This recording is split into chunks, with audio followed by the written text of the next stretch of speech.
Hello friends, स्वागत है एक बार फिर आपके अपने डिजिटल प्लेटफॉर्म एकेडू स्पोर्ट पर। साथियों, आज हम बात करने वाले हैं पटवार भर्ती 2025 के बारे में। लगातार आप लोगों के मैसेज प्राप्त हो रहे थे कि सर पटवार भर्ती के बारे में एक रणनीति वीडियो बनाइए 75 डेज का, 60 डेज का। परंतु अब जब काफ़ी संख्या में मैसेज आए, आपकी भावनाओं को समझते हुए ये वीडियो बनाया गया है। इसमें हम बात करने वाले हैं कि पटवार भर्ती में आपको अगले जो 60 दिन है उनका आप कैसे मैक्सिमम यूटिलाइजेशन ले सकते हो और कैसे आप सिलेक्शन में पहुंच सकते हो। न केवल हम यहाँ पे सिलेक्शन की बात करेंगे, पर आप अपनी रैंक को कैसे इंप्रूवमेंट कर सकते हो, उसके क्या फायदे होने वाले हैं, इन सभी चीज़ों के बारे में आज हम बात करने वाले हैं। तो स्टार्ट करते हैं आज का सेशन को स्टार्ट करने से पहले जो साथी हमारे पहली बार जुड़े हैं उनको मैं बता दूं, हमारा जो चैनल है वो पर्टिकुलर EORO भर्ती के लिए काम कर रहा था। उसके बाद में करंट अफेयर के लिए हमने लगातार काम किया है। उसमें आपने देखा होगा कि बहुत शानदार आउटपुट रहा है। फ्री ऑफ कॉस्ट कंटेंट, आपको फ्री में जो कंटेंट उपलब्ध करवाया जा रहा है टेलीग्राम और यूट्यूब चैनल पर, उसके माध्यम से मैक्सिमम क्वेश्चन आपको जो एरिया हमने टच किए हैं, जो सब्जेक्ट हमने टच किए हैं, वहां से आपको मैक्सिमम क्वेश्चन देखने को मिल रहे हैं। तो आपको करना क्या है, इस यूट्यूब चैनल को भी ज्वाइन कर लेना है, सब्सक्राइब कर लेना है, साथ ही साथ अपना जो टेलीग्राम चैनल है उसको भी ज्वाइन करना है और अपने साथियों के साथ भी शेयर करना है। ठीक है, ये मैंने आपको अभी बताया था कि 40 क्वेश्चन आपके पार्ट बी के अंदर आए थे EORO के अंदर, जिसमें से 38 क्वेश्चन जो है वो आपको हूबहू इस PDF से जो आपको फ्री ऑफ कॉस्ट उपलब्ध करवाई गई थी उससे मिले। ठीक है, और ये मैंने आपको बता दिया था कि करंट अफेयर है। करंट अफेयर आपको अक्टूबर महीने से लेकर दिसंबर 2025 तक का करंट अफेयर आपको उपलब्ध करवाया जा रहा है, जिसमें जो भी एग्जाम हो रही है, चाहे UPSC की है, RPSC की है, चाहे अधीनस्थ बोर्ड की है, सबके सब क्वेश्चन आपको यहाँ से देखने को मिल रहे हैं। अब हम बात कर लेते हैं पटवार भर्ती के बारे में, जिसके बारे में ये सेक्शन रखा गया है। अगर किसी व्यक्ति को एग्जाम डेट को लेकर डाउट है कि सर अभी तक तो नोटिफिकेशन नहीं है, जो नया नोटिफिकेशन आना था, और कब तक नोटिफिकेशन आएगा, उन चीज़ों के बारे में अगर हम बात करें, आप यहाँ पे देख सकते हैं अभी थोड़ी देर पहले जब मैं ये वीडियो बना रहा था उससे थोड़ी देर पहले ही अध्यक्ष जी जो आलोक राज है उन्होंने इस चीज़ का जवाब दे दिया है। और क्या जवाब दिया है कि भैया जो आपकी एग्जाम होने वाली है वो 17 अगस्त को ही होगी। ऑन टाइम आपकी एग्जाम रहने वाली है, जिसके बारे में हम आगे पूरी डिटेल से बात करेंगे। कुछ ऐसी चीजें हैं जिनका क्लेरिफिकेशन इनको रेवेन्यू बोर्ड से, राजस्व बोर्ड जो कि आपका मूल डिपार्टमेंट है, उससे चाहिए। तो संशोधित जो नोटिफिकेशन है वो जल्द ही आ जाएगा। साथ ही साथ वापस से क्या करेंगे, वापस से फॉर्म खोले जाएंगे संशोधन के लिए भी और नए फॉर्म के लिए भी। तो आपको ये ध्यान में रखना है कि आपकी एग्जाम जो है, एग्जाम डेट को लेकर अगर किसी को डाउट है तो ये ध्यान में रखना है कि एग्जाम डेट जो है वो ऑन टाइम होने वाली है, इसमें आपको कोई डाउट नहीं रहना चाहिए। सबसे महत्वपूर्ण बात तो है ये।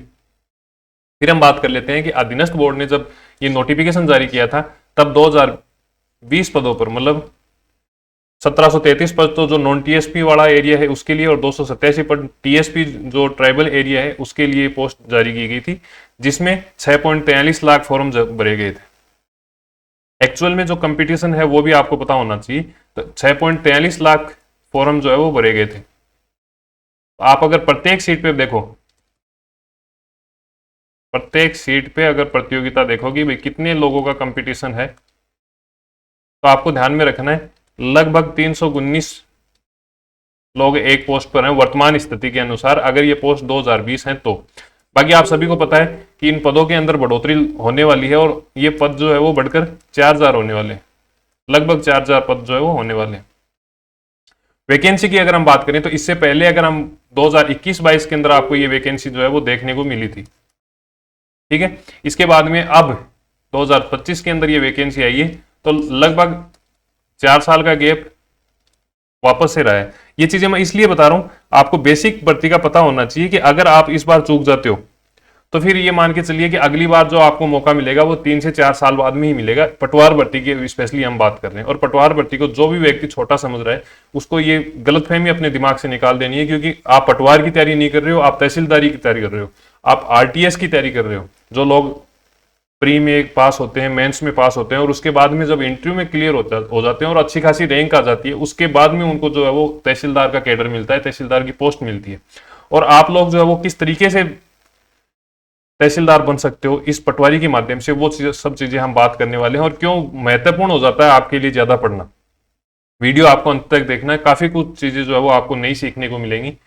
सबसे पहले अगर हम बात करें, अगर आप यहाँ पे इमेज देख रहे हो, इस स्लाइड को और इस वीडियो को सेशन को तैयार करने में लगातार 5-6 दिन की मेहनत लगी है, उसके बाद में ये वीडियो पूरा आउटपुट निकला इसका। तो आपको क्या करना है, आपको लाइक जरूर कर लेना है, सब्सक्राइब जरूर कर लेना है, और आपका जो भी फीडबैक इस वीडियो के माध्यम से रहता है वो आपको कमेंट बॉक्स में लिखना है।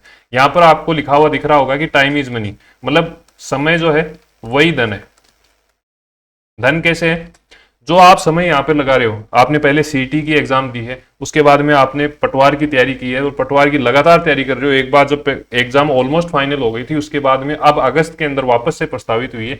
कितना समय आपने दे दिया इस पटवार भर्ती को, इसके बावजूद भी अगर आप ईमानदारी से मेहनत नहीं कर रहे हो तो ये आपके लिए और आपके जो आसपास के लोग हैं, आपके जो चाहने वाले हैं, आपके जो परिवार के हैं और स्पेशली आपके जो माता पिता हैं, उनके लिए बहुत ही दुखदायी रहने वाला है। क्योंकि एक बार जब कैंडिडेट तैयारी करता है तो वो खुद तो अगर सिलेक्शन से बाहर हो जाता है तो खुद तो सहन कर लेता है, परंतु जब वो घर पे जाएगा अपने माँ बाप से आंखें मिलाता है और माँ बाप की आंखों में ये देखता है कि हमने समय भी दिया, हमने रुपए भी दिए और उसके बावजूद बच्चे का सिलेक्शन नहीं हुआ, तो वो लोग जो है वो आपसे ज्यादा दुखी होते हैं। और आज का जो सेशन है वो मैं as a mentor, as a teacher आपके साथ में डिस्कस नहीं कर रहा, मैं आपके बड़े भाई के तौर पर या आपके दोस्त के तौर पर जो आपका भला चाहता है उसके हिसाब से आपसे ये डिस्कशन कर रहा हूं। तो आपको ध्यान में रखना है, सबसे महत्वपूर्ण जो चीज अब वर्तमान में आपके पास में है वो है समय। क्योंकि अगर ये समय चल गया तो सबसे पहले बात तो आप पटवार की भर्ती जो है वो 4 साल बाद में देखोगे, लगभग 4 साल बाद में देखोगे। और हो सकता है कि अगली जो पटवार की भर्ती तब आए तब हो सकता है आपकी जो तैयारी का समय है वो आपको मिल नहीं पाए, आप जिम्मेदारियों में इतना गिर जाओ। तो वो सब चीजें आपको ध्यान में रखनी है। जो रुपया आपका लग रहा है वो वापस से कमाया जा सकता है। आपने जितना भी इस पटवार भर्ती पे कोर्स में खर्चा किया है, मकान में खर्चा किया है, वो आपको ये मान के चलिए मुश्किल से आपकी 4-5 महीने की सैलरी रहने वाली है। तो इस चीज को आपको पूरे तरीके से आपको समझ लेना है कि टाइम जो है वो आपको बिल्कुल भी वेस्टेज नहीं जाना चाहिए। अब टाइम कैसे नहीं जाना चाहिए, टाइम को मैनेज कैसे कर पाओगे? क्योंकि आप ये निश्चित मान के चलिए, पढ़ तो हर कोई रहा है, कितनी लाइब्रेरियां हैं, कितनी कोचिंग संस्थान है जो भरी पड़ी हैं, कितने बच्चे हैं जो घर से पढ़ रहे हैं, क्या सभी का सिलेक्शन हो जाएगा? तो इसके लिए सबसे महत्वपूर्ण जो रोल अदा करता है वो करता है टाइम मैनेजमेंट का। आप किस चीज में टाइम दे रहे हो? देखो, जिस वस्तु में, जिस चीज के अंदर आप जितना समय दोगे वहीं से आउटपुट आएगा। अगर आप इंस्टाग्राम देख रहे हो तो आपको उस प्रकार का आउटपुट मिलेगा। अगर आप अपने दोस्तों के साथ में बैठ रहे हो, पढ़ रहे हो, घूम रहे हो, तो आपको उस तरीके का आउटपुट मिलेगा। और अगर आप किताबों के साथ में मेहनत कर रहे हो, ईमानदारी से मेहनत कर रहे हो, तो आपको उस हिसाब से आउटपुट मिलेगा। सबसे पहले करना क्या है, मैंने आपको बताया, आपको अगर आउटपुट लेना है तो किस क्षेत्र में लेना है, किस गोल को टारगेट करते हुए लेना है। सबसे पहले आपका गोल जो है वो डिसाइड होना चाहिए। अगर आपने एक बार डिसाइड कर लिया कि मेरे को तो पटवार बनना है, पटवारी बनना है, पटवार घर में बैठना है और प्रमोशन लेकर मेरे को रेवेन्यू इंस्पेक्टर बनना है, नायब तहसीलदार बनना है और उसके बाद में तहसीलदार तक पहुंचना है, तो आप ये मान के चलिए कि आपको मेहनत करनी पड़ेगी। और मेहनत करने के लिए आपको सबसे पहले अपना गोल जो है वो डिसाइड करना पड़ेगा।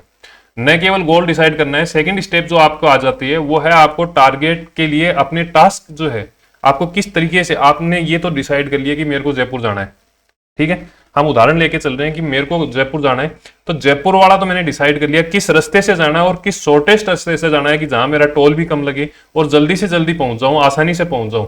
तो इस चीज को आपको ध्यान में रखना है। अपने जो टास्क हैं उनको आपको प्रायोरिटाइज करना है, मतलब आपको कौन से टास्क जो है वो पहले करने हैं। आपको खाना है, आपको इंस्टाग्राम चलाना है, आपको आईपीएल देखना है, या फिर आपको पढ़ना है, ये चीज आपको ध्यान में रखनी है।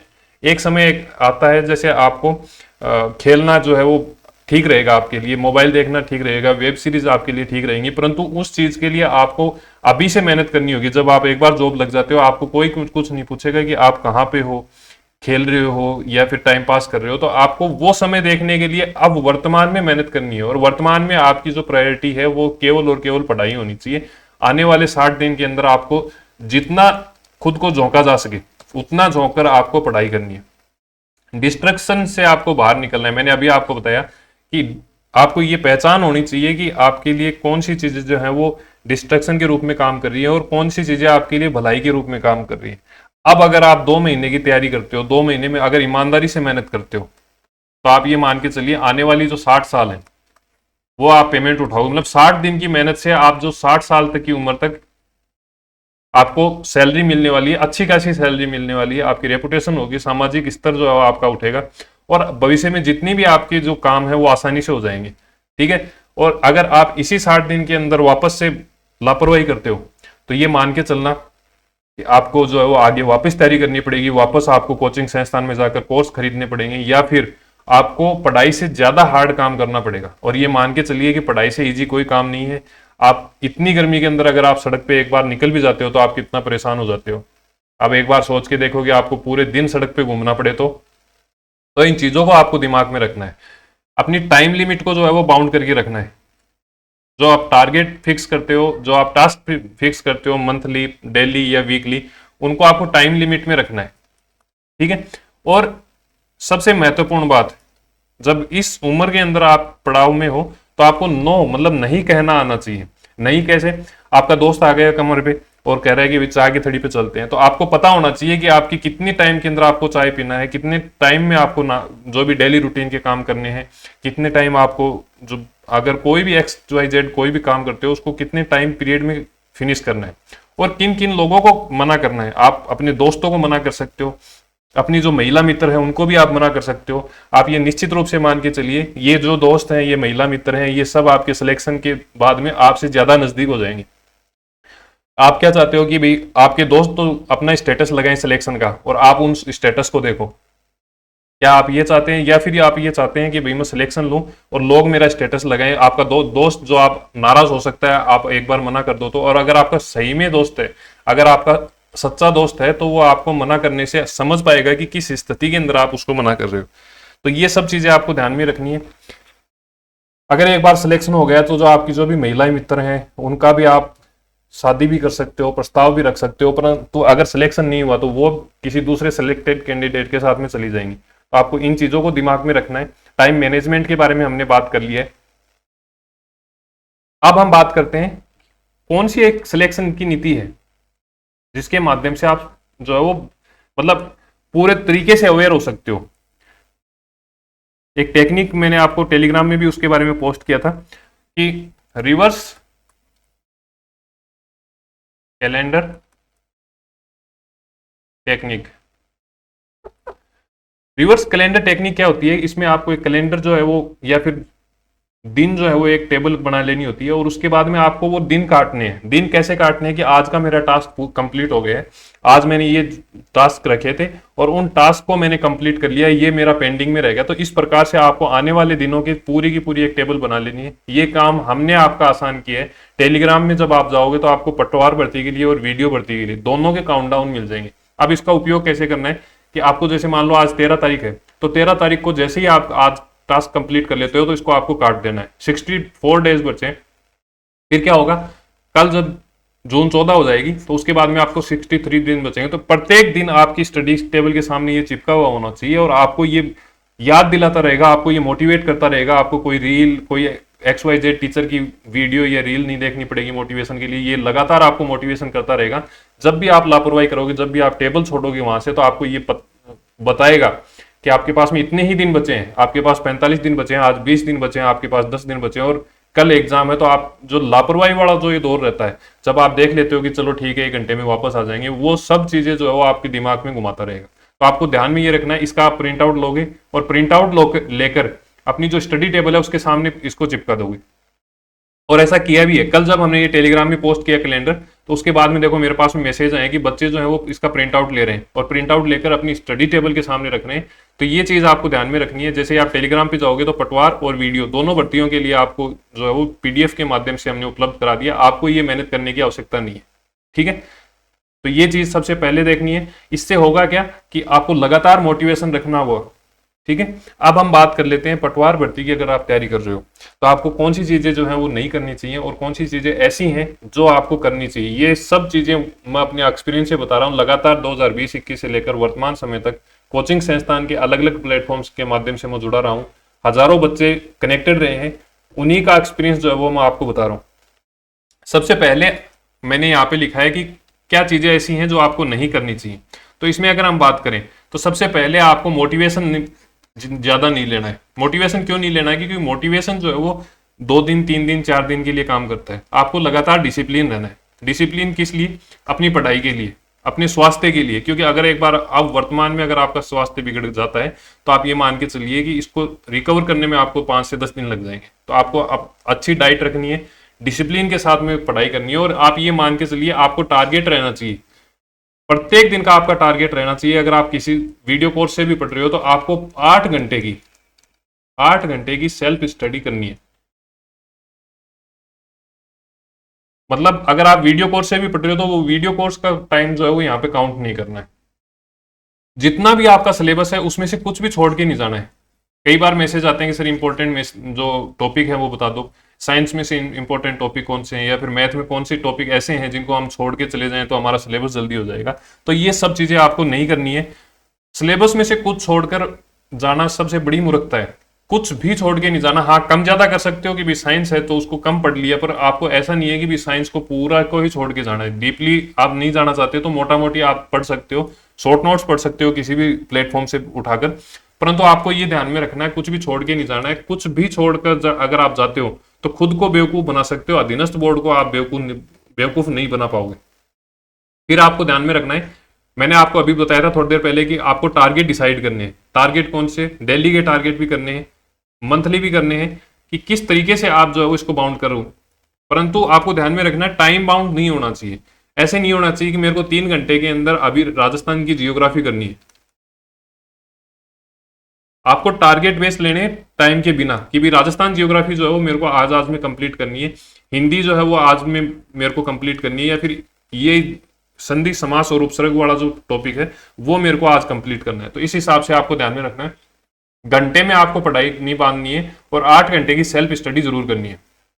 फिर सबसे अगर मेन इंपॉर्टेंट वर्तमान में बात आ जाती है तो वो है कंटेंट ओवरलोडिंग की। देखो कंटेंट आज के दिन आप जब टेलीग्राम खोलते हो, यूट्यूब खोलते हो तो एक मतलब भरी पड़ी है कंटेंट, पीडीएफ भरे पड़े हैं 300 पेज की, 200 पेज की, 10 पेज की, 5 पेज की। तो कंटेंट का स्पेशली आपको ध्यान में रखना है। जब आपको इतना समय हो गया तैयारी करते हुए तो अब आपको कंटेंट अपना चेंज नहीं करना है। स्पेशली जो थ्योरेटिकल कंटेंट है, जहां से आप थ्योरी पढ़ रहे हो, जहां से आपके कंसेप्ट क्लियर हो रहे हैं, उसको आपको चेंज नहीं करना है। कंटेंट ओवरलोडिंग आज के दिन जो स्टूडेंट हैं, जो अभ्यर्थी हैं अलग अलग एग्जाम के, उनके लिए सबसे बड़ा जहर का काम कर रहा है। ठीक है। और एक आपको लास्ट में ये ध्यान में रखना है कि आपको पैनिक नहीं होना है कि अब तो 60 ही दिन बचे हैं, आप क्या करें। सकारात्मक आपको खुद को रखना है और समय समय पर जो भी ये सेशन है ये आपको वापस से देख लेना है। जब भी आपको यूं लगे घबराहट हो रही है तो ये सेशन जरूर आपको देख लेना है। अब हमने बात कर ली कि आपको क्या क्या चीजें नहीं करनी चाहिए तैयारी के दौरान। आगे हम इस सेशन में बात करने वाले हैं कि कौन सी चीजें हैं जो आपको महत्वपूर्ण है करने के लिए। सबसे महत्वपूर्ण मैंने आपको बताया कि आपकी दिनचर्या सही होनी चाहिए। अगर आप सुबह 5 से 6 बजे तक उठ जाते हो और 12 बजे तक अगर आप पढ़ लेते हो तो आपको किसी भी मोटिवेशन की, किसी भी टीचर के रील वगैरह देखने की या कोई भी XYZ जहां से भी आप मोटिवेशन लेते हो तो आपको मोटिवेशन की आवश्यकता नहीं होगी। आप सेल्फ मोटिवेटेड रहोगे और वो आप ये मान के चलिए सबसे अच्छा है किसी भी एग्जाम को क्रैक करने के। तो आपको क्या करना है, दिनचर्या जो है वो अपनी अच्छी रखनी है और कोशिश ये करनी है कि 5 बजे या 6 बजे तक उठ जाओ और 12-1 बजे तक का जो सेशन है उसमें ना तो आपको ज्यादा इधर उधर घूमना है। दैनिक जो भी दिनचर्या है वो उनको कंप्लीट करनी है, अखबार पढ़ना है, कुछ भी नहीं करना। केवल आपको 6 से 7 घंटे सुबह वाले अच्छा स्लॉट निकालना है।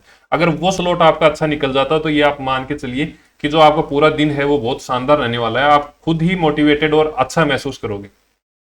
फिर मैंने आपको बताया था कि कुछ भी आपको नहीं छोड़ के जाना है, तो आप ये मान के चलिए कि आपको कंप्लीट सिलेबस जो है वो कवर कर लेना है। और मैं ये मान के चल रहा हूँ कि अब जब एक बार एग्जाम कैंसिल हो गई है और उसके बाद में वापस से एग्जाम में 60 दिन बचे हैं तो आपको सिलेबस जो है वो कंप्लीट हुआ होगा। अगर अभी भी नहीं हुआ है तो आपको करना क्या है, 1 जुलाई से पहले कोशिश ये करनी है कि सिलेबस पूरा कंप्लीट कर लो। कुछ टॉपिक ऐसे रह जाते हैं जो कि हम टच नहीं कर पाते या अनटच रह जाते हैं, तो उनको आपको 1 जुलाई से पहले कर लेना है। 1 जुलाई से लेकर और 17 अगस्त या मान लो 16 अगस्त तक आपको लगातार रिवीजन करना है। किसी भी एग्जाम को अगर आप क्रैक करना चाहते हो तो सबसे बेहतरीन स्ट्रेटजी ये है कि सबसे पहले थ्योरी पढ़ो। थ्योरी के बाद में आपको क्या करना है, थ्योरी के बाद में आपको रिवीजन करना है और रिवीजन के बाद में प्रीवियस ईयर के क्वेश्चन सबसे ज्यादा प्रैक्टिस करने हैं। और जो भी ऑथेंटिक सोर्स हैं जैसे आरबीएससी हो गई, आरबीएससी का मैंने एक वीडियो बनाया था कि आरबीएससी और एनसीईआरटी से लगातार क्वेश्चन आ रहे हैं, तो आपको एनसीईआरटी और आरबीएससी और प्रीवियस ईयर के जो क्वेश्चन है उनकी प्रैक्टिस करनी है। और न केवल प्रैक्टिस करनी है, प्रैक्टिस के बाद में इनको एनालिसिस करना है। तो ये 4 स्टेप रह जाती हैं किसी भी एग्जाम को, आप चाहे आईएएस की एग्जाम फाइट करो, चाहे आरएएस की एग्जाम फाइट करो, चाहे पटवारी की एग्जाम। ये 4 स्टेप हैं। थ्योरेटिकल अपने कंसेप्ट जो है वो स्ट्रॉन्ग करने, उसके बाद में रिवीजन करना है और रिवीजन के बाद में प्रीवियस ईयर के क्वेश्चन और आरबीएससी से ज़्यादा प्रैक्टिस करनी है। टारगेट मैंने आपको बताया कि आपके डेली टारगेट होना चाहिए कि मेरे को आज ये कंप्लीट करना है। अब उसमें कितना भी समय लगे, 10 घंटे लगे, 12 घंटे लगे, और टारगेट हमेशा बड़ा रखना है और डिमोरलाइज नहीं होना है अगर टारगेट आपका पूरा नहीं भी होता है तो, क्योंकि दिमाग को जितना आप टारगेट देते हो उससे हमेशा कम ही परफॉर्म करता है। और अगर आप देखोगे स्थिति ऐसी हो जाती है कि एग्जाम के आसपास में आप एक एक दिन में एक एक सब्जेक्ट जो है वो कवर कर लेते हो, एक दिन में एक सब्जेक्ट का रिवीजन कर ही लेते हैं आसानी से। तो ये चीजें ध्यान में रखनी है, आपको पूरा अपने दिमाग को जो है वो मैनिपुलेट करना है, पागल बनाना है। जब आप टेस्ट सीरीज का एनालिसिस करोगे, मैंने आपको बताया यहाँ पे टेस्ट सीरीज का एनालिसिस करते हो तो अपने जो वीक पॉइंट है उसको आपको पहचान करना और उन पे लगातार काम करना है। ठीक है, आपको ऐसा नहीं है कि भाई मेरे को मैथ नहीं आ रही, एडवांस मैथ नहीं आ रही तो मैं छोड़ के चला जाऊंगा ना। ये अगर कोई आपको सलाह दे रहा तो ये मान के चलिए आपका भला चाह ही नहीं रहा, उसको आपको कवर करना है क्योंकि आपके पास में अभी सफिशिएंट टाइम पड़ा है। और फिर मैंने आपको बताया प्रैक्टिस करनी है, ज्यादा से ज्यादा करनी है, मोर एंड मोर करनी है। प्रैक्टिस कहाँ से करोगे, किसी भी जगह से कर सकते हो आप। कोशिश ये करो कि अगर आपकी एग्जाम जो है वो ऑफलाइन है तो ऑफलाइन टेस्ट सीरीज के माध्यम से आप प्रैक्टिस करो, क्योंकि आपका मोड जो है एग्जाम का वो ऑफलाइन रहने वाला है। अगर आपके पास में ऑफलाइन की टेस्ट सीरीज अच्छी नहीं है या फिर ऑफलाइन का विकल्प नहीं है तो आप ऑनलाइन में जा सकते हो। ठीक है, ऑनलाइन के अंदर आपको ध्यान में रखना है उसी प्लेटफॉर्म से आपको चूज करना है जहां पर गलतियां कम है और इसके साथ साथ में ऑथेंटिक सोर्स का उपयोग किया जा रहा है, क्योंकि टेस्ट सीरीज में भी आज के दिन हर कोई कुछ भी बना रहा है, तो इसमें थोड़ा सा अवेयर रहना है। अगर आपको ठीक लगता है तो हमारी तरफ से टेस्ट सीरीज चलाई जा रही है जो तक 10 टेस्ट हैं फुल लेंथ के। कई साथी ऐसे भी हैं जो सेक्शन टेस्ट भी चाहते हैं कि सब्जेक्ट वाइज या टास्क बेस्ड जो टेस्ट सीरीज चलती हैं उस हिसाब से हम चलाएं जिस प्रकार हमारी वीडियो की टेस्ट सीरीज चल रही है। परंतु पटवार एग्जाम फाइनल हो चुकी थी, सबकी तैयारी ऑलमोस्ट फाइनल हो गई है, तो अब समय ये है कि आपको फुल लेंथ टेस्ट देने। प्रत्येक संडे को टेस्ट होने वाला है, 10 टेस्ट आपको मिलने वाले हैं, मिनिमम फीस के अंदर है। और मैंने आपको बताया रुपए वापस से कमाए जा सकते हैं जब आपका एक बार सिलेक्शन हो जाएगा। तो जितना भी आपका पटवार भर्ती को लेकर खर्चा हुआ, चाहे किताबों का, कोर्स का, टेस्ट सीरीज का, मकान का, जितने भी खर्चे आपके हुए हैं वो 2 से 3 महीने में कवर हो जाएंगे। परंतु शर्त ये रहती है कि आपका सिलेक्शन होना चाहिए, उसके लिए आपको बहुत ही ऑथेंटिक तरीके से टेस्ट सीरीज उपलब्ध करवाई जा रही है। टेस्ट सीरीज किस तरीके से आप परचेज कर पाओगे, एके एडू स्पोर्ट आप जैसे ही प्ले स्टोर पे जाओगे तो प्ले स्टोर पे जाने के बाद में एके एडू स्पोर्ट आपको सर्च करना है, जिस नाम से ये चैनल है टेस्ट सीरीज में आपको जाना है और वहां पर आपको पटवार की, करंट अफेयर की, वीडियो की और कॉम्बो टेस्ट सीरीज जिसमें आप पटवार और वीडियो की डिस्काउंट प्राइस के ऊपर आपको टेस्ट सीरीज मिलने वाली है अगर आप दोनों की कॉम्बो टेस्ट सीरीज लेते हो तो इस प्रकार से आपको टेस्ट सीरीज मिलेगी। और टेस्ट सीरीज में क्वेश्चन किस टाइप के आएंगे, किस प्रकार की सॉल्यूशन आएगा, किस प्रकार की व्याख्या आएगी, तो वो आप देख सकते हो कि 5 विकल्प वाली जो है वो टेस्ट सीरीज रहने वाली है। टेस्ट सीरीज की खासियत ये रहेगी कि जो सिलेक्टेड कैंडिडेट पहले से पटवार भर्ती के अंदर है, जिनका एक प्रमोशन हो चुका है, वो लोग इसमें इन्वॉल्वमेंट है, वो प्रूफ रीडिंग करते हैं, वो क्वेश्चंस बनाते हैं, वो सजेशन देते हैं, अपने इनपुट देते हैं समय समय पर।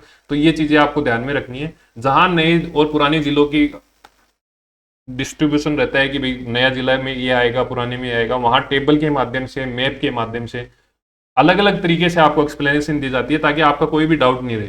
आपको करना क्या है, आपको ये टेस्ट सीरीज जरूर परचेज करनी है और ये मान के चलिए कि आपको यहाँ से अगर क्वेश्चन वो मिलेंगे, अगर नहीं भी मिलते हैं तो आपको जो एग्जाम में क्वेश्चन आ रहे हैं वो आपको बहुत शानदार तरीके के लगेंगे। मतलब एग्जाम का जो लेवल है उससे एक लेवल ऊपर लेके चल रहे हैं। और सिलेक्टेड कैंडिडेट जो कि 2-3 एग्जाम में सिलेक्शन हो चुका है, जो 2-3 बार डीवी करवा चुके हैं, उन लोगों की मार्गदर्शन में ये टेस्ट सीरीज जो है वो चलाई जा रही है। एक्सप्लेनेशन आप देख सकते हैं, राइजिंग राजस्थान का एक क्वेश्चन पूछा गया था जिसमें इतनी बड़ी एक्सप्लेनेशन दी है, लगभग 10 से 12-15 पेज 15 लाइन की यहाँ पे एक्सप्लेनेशन आपको दी गई। ये मैंने आपको बताया कॉम्बो टेस्ट सीरीज है जिसमें आप वीडियो और पटवार दोनों को साथ में मैनेज कर सकते हैं।